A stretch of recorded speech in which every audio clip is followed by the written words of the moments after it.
ये लोग किसके साथ खड़े होते हैं? एक ऐसा कार्यकर्ता जो आदिवासी के सिर पर पेशाब करेगा। आपने कभी किसी को बताया कि आप प्रवक्ता हैं? आपको शर्म आती है जब इस तरह के आंकड़े दिखाई जाते हैं? ये जो आंकड़े दिखाई जाते हैं, आप बताइए कि आपको शर्म आती है? आप महिला हैं। आप महिलाओं की बात कर रहे हैं, बीच में मत बोलिए, मैं आपके बीच में नहीं बोलूंगी। आदिवासी के सर पर पेशाब आपका कार्यकर्ता मध्य प्रदेश में शर्म आती है कहते हुए कि कभी आप वर्दी पहनते थे। आपको सब जानते हैं, पूरा देश जानता है कि आप किस तरह की भाषा इस्तेमाल करते हैं। उसको छोड़िए, आपने 2 बार पेशाब वाली बात बोली। पहली बार जब आपने पेशाब वाली बात बोली, मैंने कहा छोड़िए ना, नेशनल नेटवर्क पे क्या इनको वो बात गालियां देती है, टीवी के ऊपर खूब गालियां देती है। शायद उसी वजह से आप राज्यसभा पहुंच जाएंगे। मुझे लगता है आप अपना काम पूरा कर रहे हैं।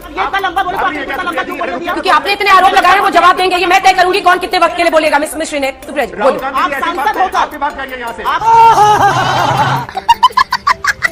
अच्छा बताइए, रेस्टोरेंट के पीछे उस दिल्ली के रेस्टोरेंट के पीछे क्या बकवास हो रही?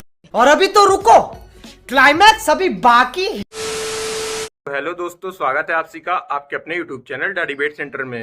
दोस्तों, आज के इस धमाकेदार डिबेट वीडियो में हम लोग देखने वाले हैं बीजेपी के सांसद राजवर्धन राठौर को, और दूसरी तरफ हम देखने वाले हैं कांग्रेस की जलेबी बाई कहे जाने वाली सुप्रिया सिनेत को।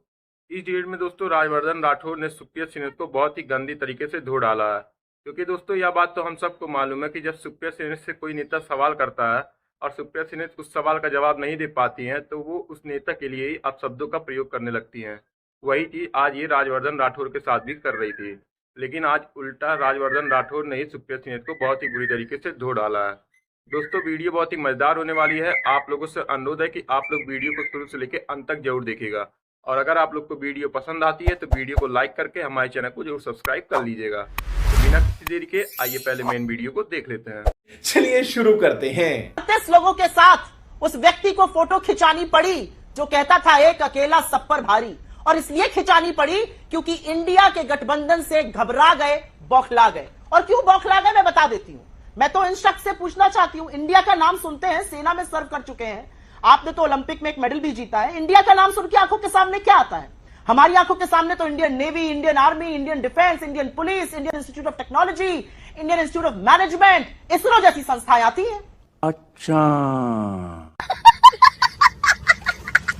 आपकी आंखों में लेकिन इंडिया का नाम सुनकर और आपके आका की मुंह में और उनके दिमाग में आता है Indian Mujahideen, east India company. ये हम में और आप में अंतर है, क्योंकि यही इंडिया की ताकत है। हम रोजगार पर, हम महंगाई के खिलाफ, हम मणिपुर के साथ, हम हर उस चीज पर खड़े होते हैं जो इस देश के लोगों को अफेक्ट करती है। ठीक है। ये लोग किसके साथ खड़े होते हैं? एक ऐसा कार्यकर्ता जो आदिवासी के सिर पर पेशाब करेगा, एक ऐसा कार्यकर्ता जो दंगे कराने के लिए सबसे सामने खुलकर आ जाएगा, एक ऐसा व्यक्ति जो लगातार झूठ बोलता है। अरे भाई, कितने जुमले दीजिएगा आप इस देश को? 10 साल में यह देश जुमलों से उकताकर अपनी बात सुनाना चाहता है, आपके मन की बात नहीं सुनना चाहता है। जो झूठ वहां परोसते हैं वो टीवी डिबेट पर मत परोसा करिए, क्योंकि यहां पर काउंटर करने के लिए बड़े तथ्य दिए जाते हैं। तेरा तो गेम बजाना पड़ेगा।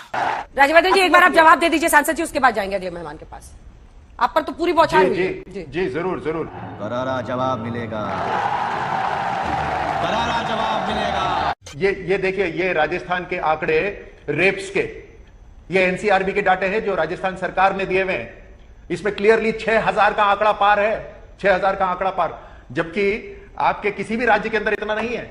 और आपके मुख्यमंत्री यहां बोलते हैं कि महिलाएं सुरक्षित हैं। यह असलियत आपके राजस्थान की और कांग्रेस सरकार की। जहां जिम्मेदारी है कांग्रेस सरकार की, वहां पर आपने इस तरह का काम करा हुआ है, और जहां पर भारतीय जनता पार्टी है वहां पर आप बड़े बड़े नारे देने की कोशिश करते हैं। जहां तक बात रही इंडिया नाम की, तो जो नाम बदनाम हो चुका है, आप उस नाम को छोड़कर नए नाम लेने की कोशिश कर रहे हैं, क्योंकि यह आपकी नीति रहती है। आप हमेशा से करप्शन करते आए हैं, वही आप करेंगे।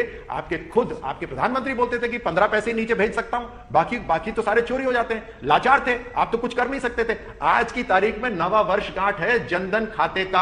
आज बधाई हो आपको, आज जनधन खाते की नवी वर्षगांठ है। आज के दिन जो 9 वर्ष पहले प्रधानमंत्री मोदी जी ने निर्णय लिया ना, उससे सीधे बैंक के खाते में पैसे जाते हैं, बिचौलिए खत्म हो गए। आपको तो धन्यवाद देना चाहिए। आज राजीव गांधी जी की तस्वीर के सामने खड़े होकर नमस्कार करिएगा और बोलिएगा जो तकलीफ आपको हो रही थी वो तकलीफ मोदी जी ने दूर कर दी।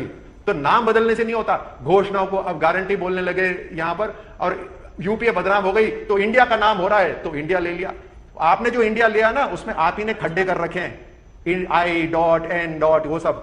ठीक है, समझ में आया आपको? आप तो महिला हैं, आप कम से कम आपको तो समझना चाहिए। क्या आपने कभी किसी को बताया कि आप प्रवक्ता हैं? आपको शर्म आती है जब इस तरह के आंकड़े दिखाई जाते हैं? ये जो आंकड़े दिखाई जाते हैं, आप बताइए कि आपको शर्म आती है? आप महिला हैं। यहां पे सबसे ज्यादा बच्चियों के साथ रेप होता है राजस्थान के अंदर, सबसे ज्यादा। और ये आप ही के राज्य के आंकड़े हैं, राजस्थान के आंकड़े, राजस्थान ने दिए। आप आएंगी मेरे पास। ठीक है, जवाब दे दीजिए, उसके बाद मैं जाऊंगी अन्य मेहमानों के पास।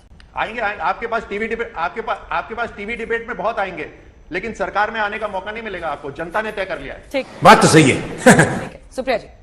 इतना अहंकार रावण को नहीं था अपनी सत्ता का, तो जितना अहंकार आप और करिएगा अच्छा रहेगा, क्योंकि अहंकार भगवान को बर्दाश्त नहीं है। राजस्थान की जनता आपके अहंकार जो आप दिखा रहे हैं बाकी दुनिया में तोड़ेगी। अच्छा, आप महिलाओं की बात कर रहे हैं, बीच में मत बोलिए, मैं आपके बीच में नहीं बोली थी। स्वागत है आपने आपका। कारगिल का सपोजिटली युद्ध लड़ा था, कारगिल के एक योद्धा की पत्नी को नग्न टहलाया गया, आपकी इतनी नैतिकता नहीं थी कि आप उसके पक्ष में बोल सकिए। मणिपुर पर आप बोल नहीं पाए और आप यहां पर आकर मुझसे अभद्र भाषा की बात करेंगे। ये तस्वीर है अडानी जी की और मोदी जी की, बड़े परम मित्र हैं। चुप रहिए और सुनिए मेरी बात। अडानी जी और मोदी जी बड़े परम मित्र हैं। मोदी जी अभी ग्रीस गए थे, अब पता चला वो ग्रीस क्यों गए थे, इसरो पहले क्यों नहीं आए? इसलिए गए थे क्योंकि वहां पर पोर्ट पर अडानी जी व्यवसाय करना चाहते हैं और अब उनको डील मिलने वाली है। हर बार फॉरेन ट्रिप इसीलिए लगाइएगा क्योंकि मित्र को मिलेगा, और फिर आप आके यहां पर हमें पाठ पढ़ाइएगा। मैं तो आपसे सिंपल सवाल पूछ रही हूं, आपकी डबल इंजन की सरकार मणिपुर में थी, आपकी डबल इंजन की सरकार मध्य प्रदेश में चल रही है, आपकी डबल इंजन की सरकार उत्तर प्रदेश में चल रही है। क्यों इन डबल इंजन की सरकारों में औरतों के साथ, आदिवासियों के साथ, दलितों के साथ वो शोषण हो रहा है जो हो रहा है? उन्नाव, लखीमपुर, शाहजहांपुर, साथ उत्तर में प्रदेश राजस्थान में भी बोल दीजिए सुप्रिया जी। नहीं, आदिवासी के सर पर पेशाब आपका कार्यकर्ता मध्य प्रदेश में, मैं उस पर आऊंगी। आपके मणिपुर में जो हुआ वो आपकी आंखों के सामने, कारगिल के योद्धा के लिए आप एक शब्द नहीं बोल पाए, शर्म आती है कहते हुए कि कभी आप वर्दी पहनते थे। तो यहां पे पर्सनल मत होइए। राजवर्धन जी, एक जवाब दे दीजिए, फिर अन्य मेहमानों के पास जाऊंगी प्लीज। नहीं, ऐसा है कि इनकी ईर्ष्या तो साफ झलकती है, जब भी ये बोलती है इसकी ईर्ष्या साफ झलकती है। खैर उससे हमें तकलीफ नहीं है, लेकिन इनको मैं स्पष्ट कर देता हूं कि जो सिलेंडर्स की जो बात कर रहे हैं, हम तो कई सालों से सिलेंडर्स के अंदर। अरे मैं आपको चुप रहने के लिए भी नहीं, आपने तो मुझे बोला कि चुप रहिए, लेकिन मैं आपको नहीं कहूंगा चुप रहिए, क्योंकि मैं मर्यादा में रहता हूं। आपको सब जानते हैं, पूरा देश जानता है कि आप किस तरह की भाषा इस्तेमाल करते हैं, उसको छोड़िए। सिलेंडर जो हम तो कई सालों से उसके ऊपर सब्सिडी दे रहे हैं, हमने तो चूल्हे भी लोगों तक। प्लीज प्लीज सुप्रिया जी, सुप्रिया जी, सुन लीजिए, सुन लीजिए, आपको कष्ट हो रहा है बहुत। हम तो कई सालों से सुप्रिया सिलेंडर दे रहे हैं, और अभी भी जो सिलेंडर आ रहे हैं उसके अंदर सब्सिडी केंद्र सरकार दे रही है, और आप राजस्थान में कितने महीने के लिए दे रहे हैं? अभी तो ऐलान करा है 2 महीने के अंदर आचार संहिता लग रही है। कहां से आप ये लास्ट के अंदर? और मैंने जो आपको बतलाया कि आपने 2 बार पेशाब वाली बात बोली। पहली बार जब आपने पेशाब वाली बात बोली, मैंने कहा छोड़िए ना, नेशनल नेटवर्क पे क्या इनको वो बात करना। आपके विधायक गोपाल मीणा, उन्होंने एक दलित को बुलाकर अधिकारियों से उसके मुंह पर पेशाब करवाया। सुनना चाहती हैं आप? आपको जानकारी तो रहते नहीं है। दलितों के ऊपर अत्याचार राजस्थान के अंदर 60% बढ़ गया है, लेकिन एक जिम्मेदारी आप पूरी समझते, खूब गालियां देती है टीवी के ऊपर, खूब गालियां देती है। शायद उसी वजह से आप राज्यसभा पहुंच जाएंगे। मुझे लगता है आप अपना काम पूरा कर रही हैं। क्या बात है सर, क्या बात है सर, क्या बात, ये बात है। दे दीजिए, लेकिन लंबा मत कीजिएगा क्योंकि उसके बाद मुझे अन्य मेहमानों के पास भी जाना है। ना ही मुझे घमंड है, ना मुझे घमंड। जब ये इतना लंबा बोले तो आपने इतना लंबा क्यों बोल दिया? क्योंकि आपने इतने आरोप लगाए हैं, वो जवाब देंगे। ये मैं तय करूंगी कौन कितने वक्त के लिए बोलेगा। मिस श्रीनेत, ये बड़ी अच्छी बात कही आप। ये मैं तय करूंगी कौन कितने वक्त बोलेगा, ये मैं ही तय करूंगी। नहीं, ये मैं ही तय करूंगी। नहीं, सुप्रिया जी बोलिए। आप सांसद होकर आप भी भाग जाइए यहाँ से। अच्छा बताइए, रेस्टोरेंट के पीछे शब्द नहीं बोला, उस दिल्ली के रेस्टोरेंट के पीछे क्या मुख्य बातचीत हो रही थी?